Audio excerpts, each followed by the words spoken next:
नमस्कार। आज हम एक नया पाठ लेके अर्थशास्त्र का बहुत ही जरूरी, जिसका नाम है मुद्रा एवं साख। मुद्रा एवं साख। मुद्रा क्या है, पहले तो पाठ का मतलब समझे। मुद्रा क्या है? मुद्रा क्या होती है? हर वो ऐसी चीज जिसके देने से हमें उसके बदले जो सामान चाहे वो मिल जाए, वो क्या है? मुद्रा। साख क्या होती है? साख, क्रेडिट, हमारी हैसियत। ये मुद्रा जो है, मुद्रा से ही हमारी क्या बनती है? साख बनती है, यानी हमारी हैसियत। बिना इसके, मुद्रा के, आपकी कोई साख नहीं। ऐसा अब के मानना है, पहले के लोगों का मानना नहीं था कि जिसके पास पैसा है उसी की हैसियत अच्छी है। पहले लोग पैसों से नहीं, व्यवहार से मापे जाते थे। चलिए इस चीज को छोड़ते हैं, हम आते हैं अपने टॉपिक पर, मुद्रा एवं साख। तो क्या जब मुद्रा नहीं थी तो व्यापार नहीं हुआ करते थे? होते रहे होंगे। नहीं होते रहे होंगे? हुए होंगे। गांव में जब लोगों के पास पैसे नहीं थे, चीजें नहीं थी, तो क्या व्यापार नहीं होते थे? होते थे। तो उस टाइम पे जो सबसे जरूरी चीज थी वो क्या थी? वो जो चल रही थी, जिसे हम लोग कहते हैं वस्तु विनिमय। अब ये होगा कि सर ये वस्तु विनिमय क्या आ गया? ये है क्या? वस्तु विनिमय। विनिमय को अर्थशास्त्र की भाषा में क्या कहते हैं? व्यापार, यानी वस्तु व्यापार एक तरीके से कहा जाए तो। विनिमय, वस्तु विनिमय। वस्तु विनिमय क्या है, इसके बारे में जानते हैं। वस्तु विनिमय हम उसे कहते हैं जिसमें एक वस्तु के बदले दूसरी वस्तु हमें मिल जाए, उसे हम लोग क्या कहते हैं? वस्तु विनिमय कहते हैं। अब वस्तु विनिमय कहाँ था? मुख्य रूप से प्राचीन समय में था। तो क्या अब खत्म हो गया? नहीं। अगर आपसे कहा जाए क्या अब वस्तु विनिमय खत्म हो गया? नहीं खत्म हुआ। अभी भी गांव में कहीं ना कहीं वस्तु विनिमय चल रहा है। चलिए पहले इसको क्लियर करते हैं कि वस्तु विनिमय क्या था। वस्तु विनिमय ये था कि आज से पहले जब मुद्रा का चलन नहीं था, या मुद्रा का चलन उतना नहीं था, तो आम लोग क्या करते थे? वस्तु विनिमय करते थे। वस्तु विनिमय मतलब अपनी एक कोई वस्तु देकर कोई दूसरी जरूरत की वस्तु ले लिया करते थे। मान लो कि आपके घर में बहुत सारा सेब पैदा हो रहा है और दूसरे के घर में केला पैदा हो रहा है, तो हुआ क्या? आपने सेब उसको देके उससे कुछ केले ले लिए। ये क्या था? वस्तु विनिमय, यानी वस्तु के बदले वस्तु। सिंपल भाषा में समझते हैं, जैसे आपके घर में खेती होती है और उस खेती में आपके पास चावल बहुत ज्यादा होता है लेकिन गेहूं नहीं होता, लेकिन वहीं दूसरे के यहाँ गेहूं ज्यादा पैदा हो रहा है, तो आप क्या करेंगे? उससे ये कहेंगे ऐसा करो भैया, मुझसे चावल ले लो और मुझको उसके बदले में कुछ गेहूं दे दो। तो चीजों की अदला बदली को ही हम लोग क्या कहते थे? वस्तु विनिमय कहते थे। आज भी गांव में कई जगह चलते, जैसे गांव में देखते नहीं है कि गांव में जब कबाड़ी वाला आता है तो लोहे के बदले कहीं कुछ दे जाता है ना, कहीं अंगूर, कहीं केला या फल, या कभी कभार कुछ और चीजें, तो हम लोग दौड़ते हैं अपने घर से कॉपी किताबें उठा के उसको बेचने के लिए। हाँ, तो वही क्या है कि वो भी एक तरीके के वस्तु विनिमय है कि वस्तु के बदले वस्तु मिल रही है। जैसे बर्तनों की दुकान पे आप जाते हैं, क्या वस्तु विनिमय नहीं हो रही? हो रही है। आपने अपनी वस्तु दी, उसने उसको देखा, अब क्या? अब उसकी कीमत आंक रहा है वो। पहले कीमत जैसी कोई चीज नहीं थी, तो उसने क्या देखा कि आपने बर्तन वाले को पुराना टूटा बर्तन दिया, उसने उसको रखा और उसके बदले आपको एक नया बर्तन दे दिया। यही हो रहा है। तो वो भी आज का देखा जाए तो नए जमाने के वस्तु विनिमय चल रहा है। चलिए, तो अब बात आती है वस्तु विनिमय की। आपसे क्वेश्चन पूछेगा कि वस्तु विनिमय के लिए आवश्यकताएं क्या थी? तो वस्तु विनिमय के लिए जो आवश्यकताएं थी वो था दोहरा संयोग। दोहरा संयोग कैसे? आपसे पूछेगा कि वस्तु विनिमय में दोहरा संयोग क्या है? दोहरा संयोग। दोहरा संयोग क्या है? दोहरा संयोग का मतलब ये था कि हर दूसरे व्यक्ति को भी आपकी चीज की आवश्यकता होनी चाहिए। हम ये नहीं कह सकते कि नहीं तो हमसे सेब ले लो या हमें इसके बदले अनार दे दो, संतरा दे दो। उसको भी तो सेब की आवश्यकता होनी चाहिए। हो सकता है उसके पास पहले से सेब हो। तो पहली चीज, दोहरा संयोग में समस्या क्या थी, विशेषता क्या थी? इसके लिए दोहरा संयोग होना जरूरी था। दूसरे व्यक्ति को उस चीज का होना जरूरी था। तो इसमें बहुत सारी समस्याएं आती थी। पहली समस्या क्या थी? यही कि व्यक्ति को ढूंढना, कि उस टाइप का व्यक्ति हमें मिले कि जो उस चीज की जिसको जरूरत हो। सबसे बड़ी कमजोरी इसकी यही बनी। इसी वजह से धीरे धीरे करके वस्तु विनिमय क्या होता है? खत्म हो जाता है। आज भी खत्म नहीं हुआ है, मतलब ऐसा कहा जा रहा है कि वस्तु विनिमय धीरे धीरे करके क्या हुआ? समाप्त हो गया। अब खत्म अभी भी नहीं हुआ है। चीजें एक के बदले दे के दूसरी चीज हम लोग ले रहे हैं। अब वस्तुओं के बदले हम लोग क्या ले रहे हैं? मुद्रा ले रहे हैं। अब आप कहेंगे वस्तु के बदले मुद्रा कैसे मिल रही है? आपके घर में बहुत ज्यादा गेहूं पैदा होता है या चावल पैदा होता है, धान पैदा होता है, तो आप क्या करते हैं? उसको मार्केट में ले जाते हैं ना, और उसको लेके आप वहां देते हैं, तो उसके बदले आपको क्या मिलता है? मुद्रा मिलता है, ये जरूरत की चीजें मिलती हैं। नहीं मिलती। आज भी अगर गांव में आप देखेंगे, शहरों में तो नहीं कह सकते, लेकिन ग्रामीण क्षेत्रों में आज भी देखेंगे तो लोग गेहूं चावल ये लेके दुकान पे जाते हैं और उस दुकान में क्या करते हैं, उसको बेच के जो अपनी जरूरत की चीजें होती हैं वो ले लेते हैं। तो वो भी एक तरीके क्या वस्तु विनिमय ही तो हुआ। उस दुकान वाले ने आपका गेहूं चावल आटा दाल जो भी था रख लिया और उसके बदले आपको जो चाहिए था वो आपको दे दिया, तो वो भी वस्तु विनिमय ही था। अब बात करें मुद्रा की कि मुद्रा कैसे है, तो अब ये जो मुद्रा है ये आई कैसे। मुद्रा के आने का सबसे पहला कारण क्या था कि शुरुआत में अगर देखा जाए तो सिंधु सभ्यता में देखा जाए तो मिट्टी की थी, मिट्टी से बनाई गई, पत्थर की बनाई गई। धीरे धीरे करके राजाओं का जमाना आया तो किसकी बनने लगी, धातुओं की बनने लगी। धातुओं की मुद्राएं बनी, सोने चांदी, आप लोगों ने देखा होगा सोने के सर्फियां पिक्चरों में देखे होंगे ना, कई सारी खजाने वाली, जैसे उसमें सिक्के ही सिक्के दिख रहे हैं सोने के चांदी के। तो मुद्रा क्या थी, वो थी। अब मुद्रा ने हमने कहा कि जिसके देने से हमें जरूरत की चीज मिल जाए, इसमें हम वस्तु नहीं दे रहे हैं। मुद्रा मुद्रा क्या होती है, एक वास्तविक चीज होती है। जैसे आपको 1 रुपए का सिक्का मिला, आपने दुकान वाले को दिया और उससे 1 रुपए क्या ले ली, टॉफी ले ली, 1 रुपए की 4 टॉफियां मिल जाएंगी आपको। ठीक है, तो मुद्रा क्या है, मुद्रा है जिसको देने से हमें कोई चीज मिल जाए। शुरुआत में मुद्रा क्या की थी, धातुएं की थी। लेकिन अब बात ये आती है कि मुद्रा के लाभ क्या हुआ। मुद्रा के लाभ, अब जैसे कोई चीज होती है, गेहूं लेना तो उतना सारा चावल लेके जाओ, तो मुद्रा से हमें कौन कौन से लाभ हो। सबसे पहले चीज, ये जो दोहरा संयोग था इससे छुटकारा मिल गया कि हमें ढूंढना पड़ेगा दूसरा व्यक्ति उस काबिल है कि नहीं है। तो दोहरा संयोग से हमें क्या मिल गया, मुद्रा के आने से। भाई अब कहते मुद्रा के लाभ क्या है, तो मुद्रा के लाभ क्या थे, दोहरा संयोग से हमें वो मिल गई। दूसरी चीज, जगह कम लेते हैं, अपने जेब में रखे और चल दिए।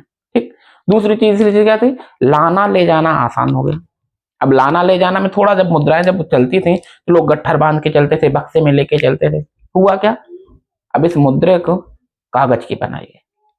कागज का आविष्कार सबसे पहले कहाँ हुआ था, अगर आप लोगों को पता है तो मुझको बताइएगा जरूर कि कागज का आविष्कार सबसे पहले कहाँ पे हुआ था। ठीक, तो कागज की मुद्रा ज्यादातर मेरे छात्रों को पढ़ाया गया होगा, उनको पता होगा, जो मुझसे पढ़े हुए छात्र हैं उनको कागज का आविष्कार कहाँ हुआ था या किस देश में हुआ था। बात कर रहे हैं अभी हम मुद्रा की। तो मुद्रा से जब कागज की मुद्रा हुई तो उसको लाना ले जाना क्या हुआ, और आसान हुआ।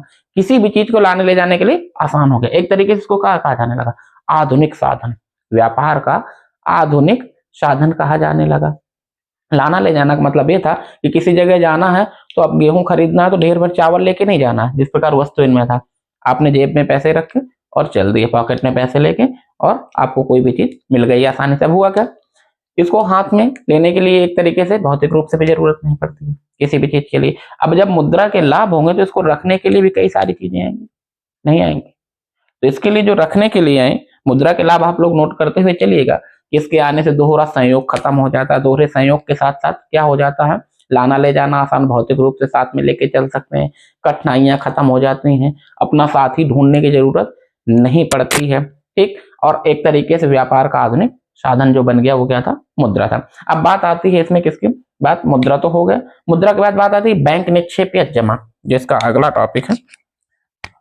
हम इसको बहुत डिटेल में नहीं जा रहे हैं क्योंकि आपका एग्जाम काफी नजदीक है। अगर डिटेल से पढ़ेंगे इसको बहुत ज्यादा, लेकिन किसी चीज को हम लोग छोड़ेंगे भी नहीं। बैंक निक्षेप या जमा, देखिए टॉपिक भाई पहले हमने पढ़ा वस्तु विनिमय, वस्तु विनिमय के बाद क्या आ जाता है, मुद्रा, मुद्रा के बाद आ जाता है बैंक निक्षेप या जमा। अब ये बैंक निक्षेप या जमा से क्या मतलब था, यानी बैंकों का निर्माण हुआ। देखा जाए बैंक में जब हमारे पास पैसा होगा तो हम कहाँ रखेंगे, ज्यादा होगा तो बैंक में रखेंगे, नहीं रखेंगे, रखते हैं भाई कई लोग कि पैसा घर में ना रखो चोरी हो जाएगी, तो हम लोग क्या करते हैं, बैंक में पैसा रखते हैं। अब बैंक से हमें बैंक के निक्षेप पे जमा से क्या होगा, जब बैंक में पैसा रखते हैं तो बैंक कहता है कि मेरे पास अगर पैसा रखोगे तो मैं उसको क्या करूंगा, आप लोगों को कुछ बढ़ा के दूंगा।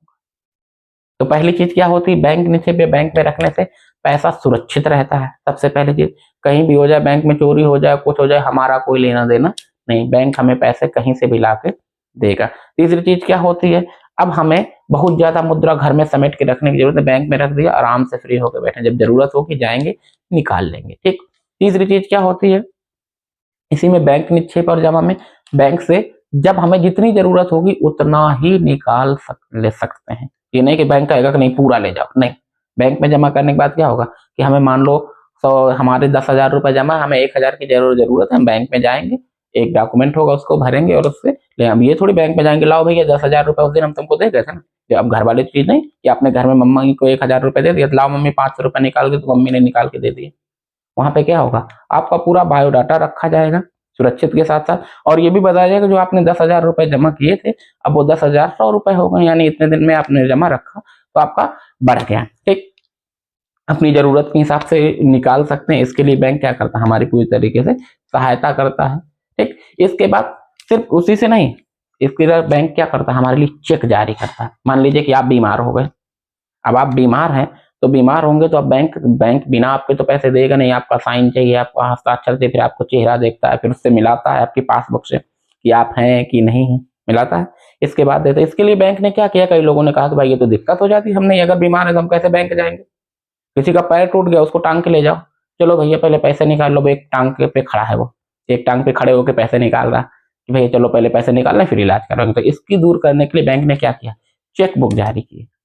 चेक बुक जारी की, चेक बुक क्या होता है, एक तरीके का प्रारूप होता है पैसे निकालने वाला है।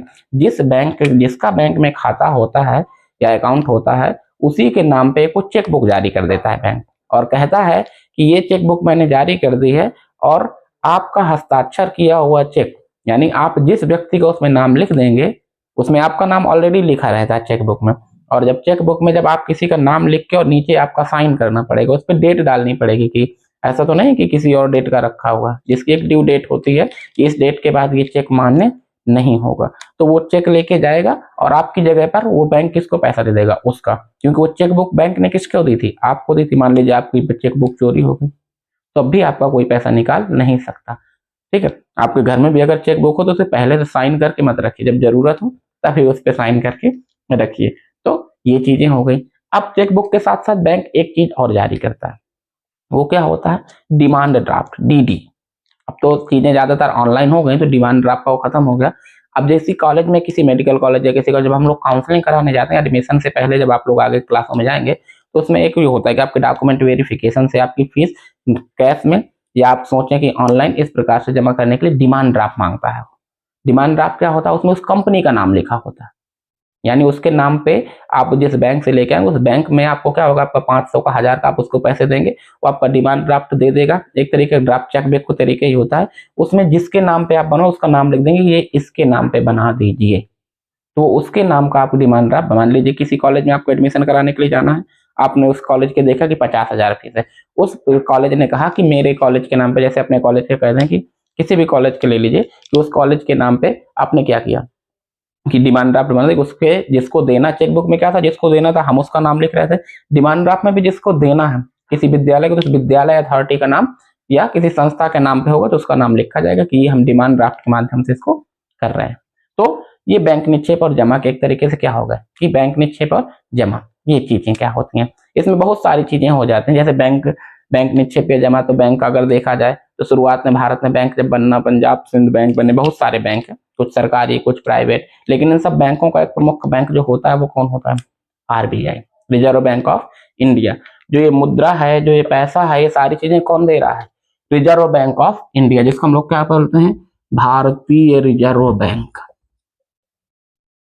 भारतीय रिजर्व बैंक। इसकी स्थापना कब होती है, 1935, आजादी के पहले इसकी स्थापना होती है।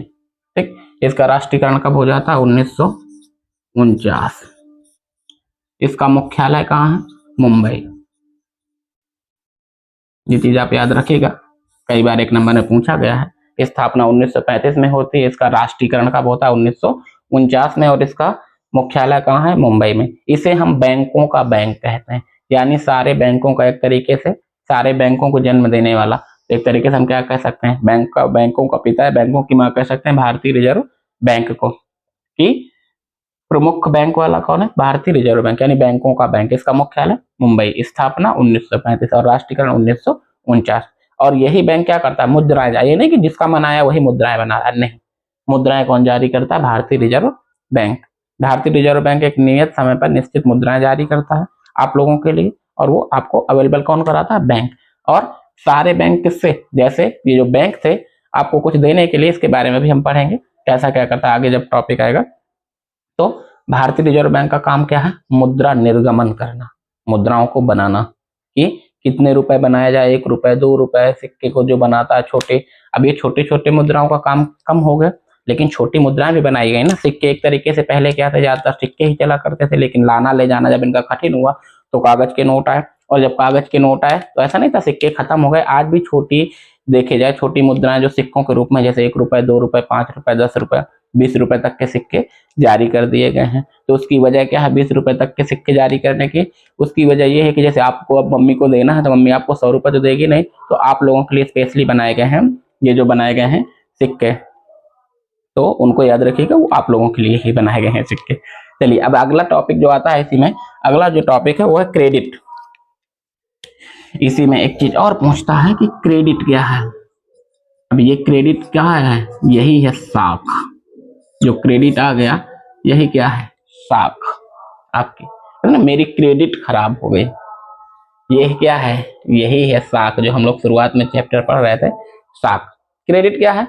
जैसे ही आप किसी बैंक अकाउंट में पैसा अकाउंट खुलवाने जाते हैं तो उसका एक निश्चित वो होता है, निश्चित कि आप इस बैंक में मिनिमम 1,000 रुपए, या कई बैंक कहता है कि 5,000 रुपए कहता है कि इससे कम आप पैसे नहीं रख सकते। अगर इससे कम आप रखेंगे तो क्या होगा? आपको इससे चार्ज लगेगा।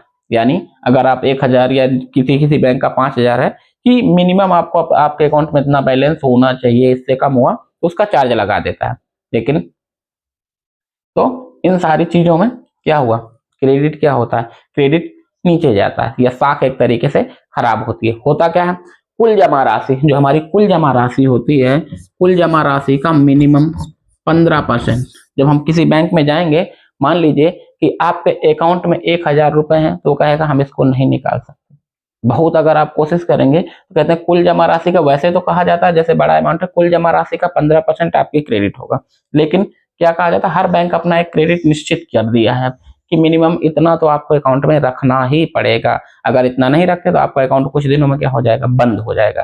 तो क्रेडिट क्या है? एक तरीके से मिनिमम बैलेंस जो रखा जाता है। अब ये किया क्या जाता है? इसी क्रेडिट का इस्तेमाल बैंक क्या करता है? लोन देने। अब लोन देने में कैसे करता है? बैंक का काम एक तरीके से लोन भी तो है। लोन कैसे? अब ये लोन क्या है? ठीक, उधार। ठीक, ये जो क्रेडिट, मान लीजिए कि आप में से 100 लोग हैं। अब इन 100 लोगों ने पैसे जो जमा किए, भाई 100 लोगों ने पैसे जमा किए, मान लो 1,000 रुपए जमा करेंगे 100 लोग मिलकर, तो 1,00,000 रुपए जमा हो गया। अब किसी व्यक्ति को अब उसमें से इसने क्या कहा कि कुछ पैसे रखना इसमें जरूरी है, तो इस बैंक ने क्या किया, जो 1,00,000 आपका जमा है, तो उसको क्या करेगा ये बैंक क्या करेगा, इसका आपको मिनिमम कहेगा कि 15%, यानी 15,000 रुपए आपको बैंक में रखना ही पड़ेगा। ठीक, तो ये 15,000 कोई व्यक्ति लोन लेने आता है, तो बैंक क्या कहता है कि तुम मेरे यहाँ, हमने क्या बताया कि अगर तुम मेरे यहाँ रखोगे तो जो 1,000 रखोगे तो 1 साल बाद मैं आपको इसका कितना कर दूंगा? 1,200 रुपए कर दूंगा, या 1,000 20 रुपए 30 रुपए 25 रुपए ऐसे कुछ कर दूंगा। ठीक भाई, तो लोन वाले से क्या कहता है कि ठीक है तुमको जरूरत है मुझसे पैसे ले लो, लेकिन जब तुम वापस करोगे, मान लो कि 1,000 रुपए अगर तुम मुझसे लोगे तो इसका वापस करने के लिए तुमको कितना देना पड़ेगा? 1,100 रुपए। हमेशा जो बैंक लोन देगा उसकी ब्याज दर ज्यादा होगी बजाय आपको देने की। यानी आपने अगर जमा किया है 1 साल के लिए, तो आपको 1,000 अगर आप लोग जमा रखेंगे 1 साल तक, तो आपको उसको 1,020 या 1,030 रुपए मिलेगा। लेकिन ये लोन जब देगा किसी को, तो अगर 1,000 रुपए देगा तो उससे कहेगा कि मुझको 1,150 रुपए दो या 1,100 रुपए दो, तो उसकी ब्याज दर हमेशा ज्यादा रहती है जो उससे लेगा। बात समझ में? देखिए, तो क्रेडिट क्या है? क्रेडिट वो है कि जो लोन, एक तरीके से लोन या जो उधार हम लेते हैं, एक तरीके से वो क्या होता है, क्रेडिट हमारी साख पर डिपेंड करेगा। हमारी साख अच्छी है, क्रेडिट अच्छा है, तो हमें क्या मिलेगा? लोन मिलेगा। अब हमारी साख किससे बनेगी? बात तो ये है ना, अभी हम क्या कर रहे थे, हमारी साख मुद्रा से बन रही है। अब हमारे पास मुद्रा की ही जरूरत हो गई तो साख यानी क्रेडिट, उधार हमको कैसे मिलेगा? मान लो आपको कार खरीदनी है, मोबाइल खरीदना है, या कुछ और सामान, बच्चे की पढ़ाई, किसानों को खाद खरीदना है, तो इसके लिए अगर किसान लोन लेने जाएगा तो उसको कुछ ना कुछ क्या करना पड़ेगा, उसको गारंटी देनी पड़ेगी। गारंटी देने के लिए उसे क्या किया जाएगा, गारंटी के लिए एक शब्द आता है कोलैटरल। बैंक जो कहता है एक तरीके से, जिसे हम कहते हैं कोलैटरल। कोलैटरल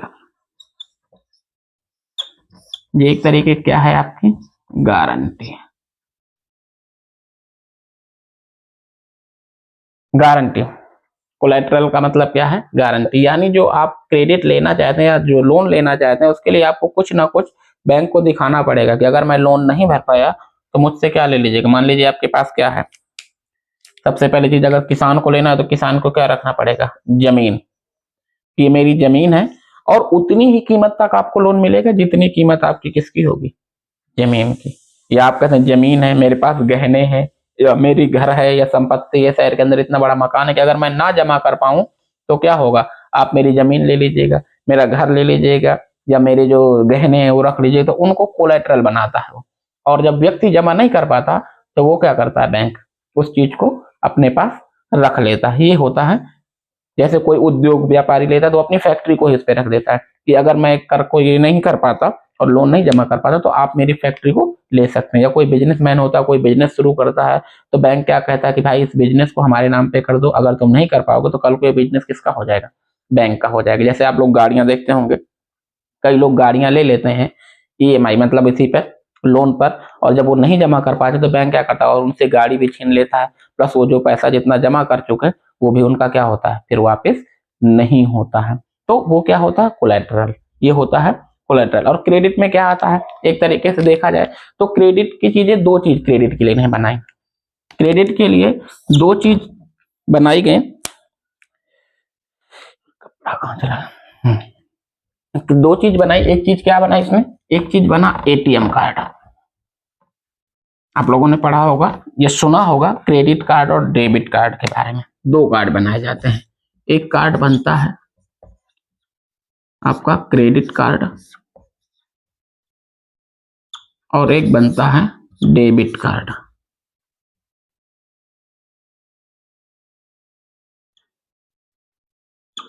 क्रेडिट कार्ड और डेबिट कार्ड, अब इन दोनों में फर्क क्या है, दोनों को काम क्या होता है। मान लीजिए आपके अकाउंट में जो पैसा जमा है तो उसके लिए गवर्नमेंट या बैंक क्या करते हैं, बैंक कहते हैं कि भैया डेबिट कार्ड ले लो।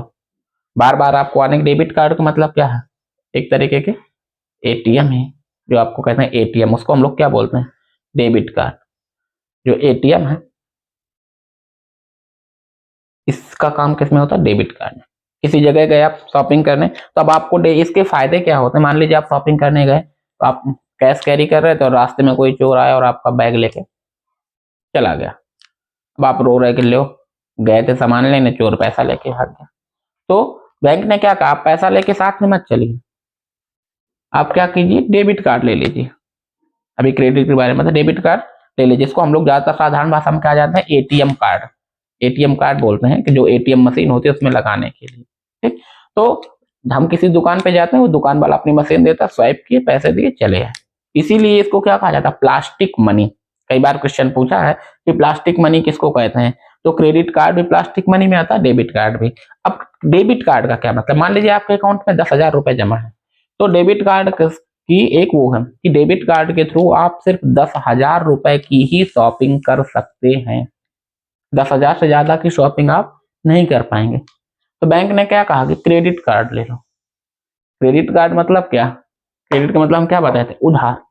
कि आपने, आपके अकाउंट में तो 10,000 है, लेकिन क्रेडिट कार्ड कह रहा है कि आपने सामान खरीद लिया 15,000 का, तो क्रेडिट कार्ड का क्या कहेगा कि ये ले लो, ये बैंक का एक तरीके का लोन वाला कार्ड है। और जो क्रेडिट कार्ड, अब आप इससे 15,000 रुपए दे दीजिए, लेकिन बाद में 15,000 रुपए क्या करिएगा, वापस कर दीजिएगा। एक तरीके से डिजिटल लोन का काम कर रहा है वो आपके लिए, कि आप 15,000 रुपए उससे निकाल लीजिए। इसकी एक ये नहीं कि 15,000 से आप 15 लाख 15 करोड़ निकालने, अरे ना, क्रेडिट कार्ड आपके लिए एक लिमिट बनाएगा कि आप एक लिमिट पे ही निकाल सकते हैं, जितनी आपकी साख होगी।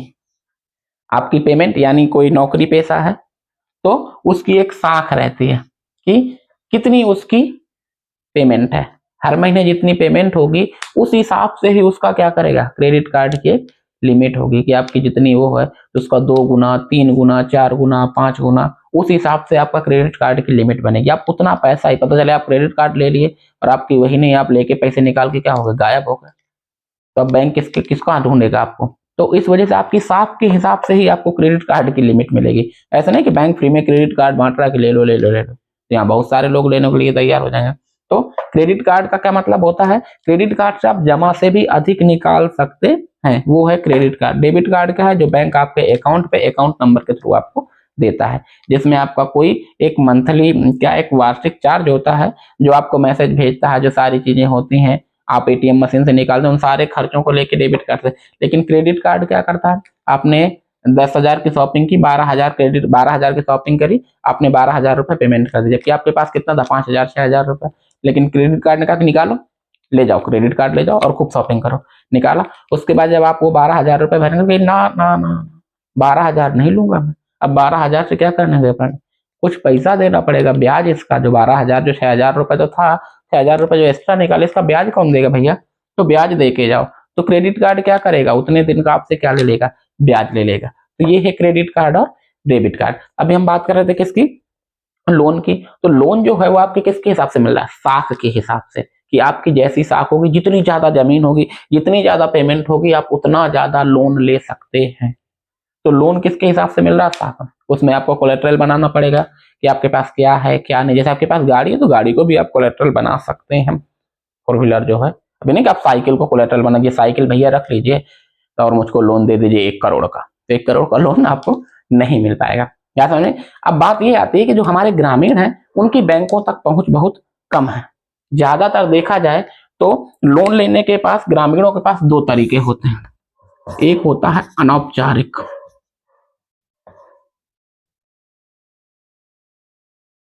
अनौपचारिक और दूसरा होता है औपचारिक। अनौपचारिक और औपचारिक, ये आपसे पूछेगा अनौपचारिक और औपचारिक, कि ग्रामीण क्षेत्रों में अनौपचारिक माध्यम। अब ये बात ये करना, अनौपचारिक माध्यम क्या है। ग्रामीण क्षेत्रों में आप देखे होंगे कि जब लोगों को पैसे की जरूरत होती है तो किससे मांगते हैं, अपने दोस्तों से, रिश्तेदारों से। रिश्तेदारों से जब नहीं मिले, पुरानी मूवियों में आपने देखा होगा कि साहूकार हुआ करते थे, बड़े बड़े साहूकार महाजनों से लोग क्या, किसान क्या कर लेता, लोन ले अपने बच्चे को पढ़ाने के लिए, अपनी फसलों को करने के लिए। लेकिन जो अनौपचारिक और औपचारिक यानी जो बैंक होता है, हमने क्या बताया, उन सब बैंकों की माँ कौन बैठा हुआ, रिजर्व बैंक जो था। तो रिजर्व बैंक उन सब बैंकों के लिए एक नियम बनाया था कि आप इससे अधिक ब्याज वसूल नहीं कर सकते। और उन सारे, उन्हीं को हम क्या बोले, औपचारिक साधन। यानी जितना भी हमारे पास बैंक है वो सब क्या है, औपचारिक है। अनौपचारिक क्या है, हम किसी से ब्याज पर ऐसे दोस्त से ले रहे हैं, या किसी जानने वाले से ले रहे हैं, या किसी जैसे कह दिया हमने, क्या कहते हैं, महाजन से ले रहे हैं या साहूकार से ले रहे हैं, वो क्या है, अनौपचारिक साधन। तो इनके पे ये नियम फॉलो नहीं करेंगे, क्योंकि ये क्या है, ये अनौपचारिक साधन है। कोई प्राइवेट कंपनियां हैं जो आपको अनौपचारिक रूप से जो खोली गई हैं, उनका कोई इससे कोई लेना देना नहीं। तो आपने ले लिया और उसका ने क्या कहा कि आपने 1 लाख रुपए तो उसने दे दिया साहूकार ने कि ले जाओ। लेकिन उसका क्या कहा, जब जमा करने गए तो बोला आपका 2 लाख रुपए जमा कर, यानी 1 लाख से जाकर 2 लाख। वो कैसे कैसे, तो पूरी उम्र उनकी सिर्फ ब्याज भरते भरते निकल जाती थी, और बाद में वो लोग उनको क्या करते थे, गुलाम बना लेते थे। शुरुआत में आप लोग देखे होंगे, तो पूरा टाइम उनकी खेती भी बाद में हड़प लेते थे कि आप पैसा नहीं जमा कर पा रहे हैं तो क्या कर दे खेती। तो आज भी देखा जाए तो सबसे ज्यादा भारत में 49% जो लोन लिए जाता है वो अनौपचारिक तरीके से लिया जाता है। 49%, सोचिए, आधा, लगभग 1% आधा लगभग ग्रामीण। और भारत की देखिए लगभग 70% जनसंख्या क्या है, ग्रामीण ही। और उसमें भी लोन कौन सा ले रहा है, अनौपचारिक तरीके से, जिसमें अनाप शनाप ब्याज भरते भरते उनका समय खराब होता है। तो बैंक क्या चाहता है कि आइए आप हमसे लोन लीजिए। तो वो क्या है, औपचारिक तरीके को बढ़ाने के, यानी बैंकों से लोन, जिनके पास क्या है, एक निश्चित नियम है, निश्चित रूल है कि निश्चित ब्याज दर है, कि आप निश्चित ब्याज दर पर ही लोन ले सकते हैं या दे सकते हैं। बात समझ में आई। तो ये क्या था, औपचारिक और अनौपचारिक। अब बात करते हैं, इन सारी चीजों को हटाने के बाद एक नई चीज आती है इसी में, लास्ट में, सेल्फ हेल्प ग्रुप, या कहा जाए स्वयं सहायता समूह। ये क्या है, स्वयं सहायता समूह, जिसको हम लोग कहते हैं सेल्फ हेल्प ग्रुप।